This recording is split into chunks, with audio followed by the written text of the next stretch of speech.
Drug abuse, gambling, magical thinking, sadism, and hate. Pulitzer Prize-winning journalist Chris Hedges argues that neither political party has done anything to address the core issues that are eating at our country. Hedges was a foreign correspondent for 15 years and a National Book Critics Circle finalist. He joins me now to talk about his new book. It is called America, The Farewell Tour. Great to have you with us. Thank you. So let me give the counter argument. The economy's great. Unemployment's low, GDP growth is high. What's the problem? The economy's great if you're invested in the stock market, which most of us are not. The stock market has been inflated in particular by the tax cut because these corporations have bought back their own stock to send up the price, which increases the compensation of the CEOs. Of CEOs who are paid a lot in stock. So that's great if you're a CEO. It's not so great for anyone else. And then the whole figures of the economy we know are fixed. Let's take the unemployment rate. So if you stop looking for work, you're not counted as unemployed. If you work an hour a week, you are counted as having an employable job. If you work 28 hours a week at Walmart, which is the average amount of time a worker at Walmart works, you're still below the poverty line. You qualify for food stamps. So, and we know since the 2008 crash that the increase in jobs have been low wage, usually temp jobs. So the situation out there remains dire. Barbara Ehrenreich talks about the working poor. Even if you have a job, precarious, exactly. And having traveled around the country the last 2 years, in some of the states I know you know, Ohio, I was in Utah, Indiana, where the old GM plants were.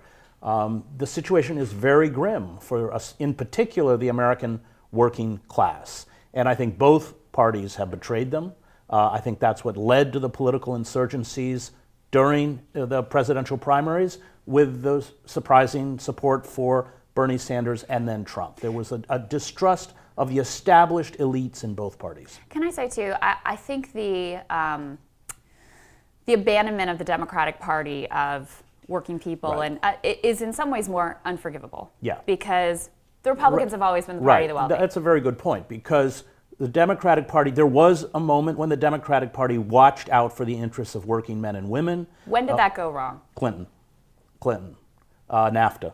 So, for instance, I was in Anderson, Indiana, and what was fascinating is that all these old UAW workers voted for Sanders. But in the presidential election, they voted for Trump. They were never going to vote for Clinton because 25,000 good union jobs, benefits, pensions, people could make $25, $30, $40 an hour, buy their own homes, send their kids to college. All of that was destroyed. Anderson, like most deindustrialized centers, is a wasteland, with all of the attendant problems that come with that, with alcoholism and opioid addiction and domestic abuse, etc. Well, where did the jobs go? They went to Monterrey, Mexico, where GM is paying workers $3 an hour without benefits. I mean, every county in West Virginia, to your point, voted for Bernie Sanders as one example. How central are labor unions to this story? Well, labor unions have been decimated. They're now, if we cut public sector unions, I think down to 6%. There's no mechanism left, collective mechanism left, by which working men and women can fight back. And that has been, you know, I began as a reporter a few decades ago.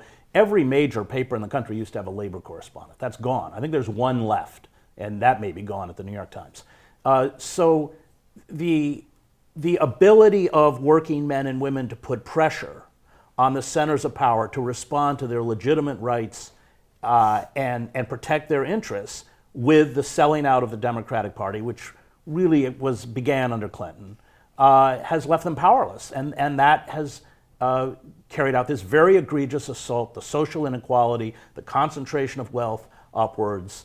And now, of course, we're seeing just a gutting of, with right-to-work laws and everything else, the ability of working men and women to organize or to to pit power against power. That's been taken away from them. What did you make of the teachers' movements across the country? Well, that was fascinating because, you know, they defied the unions.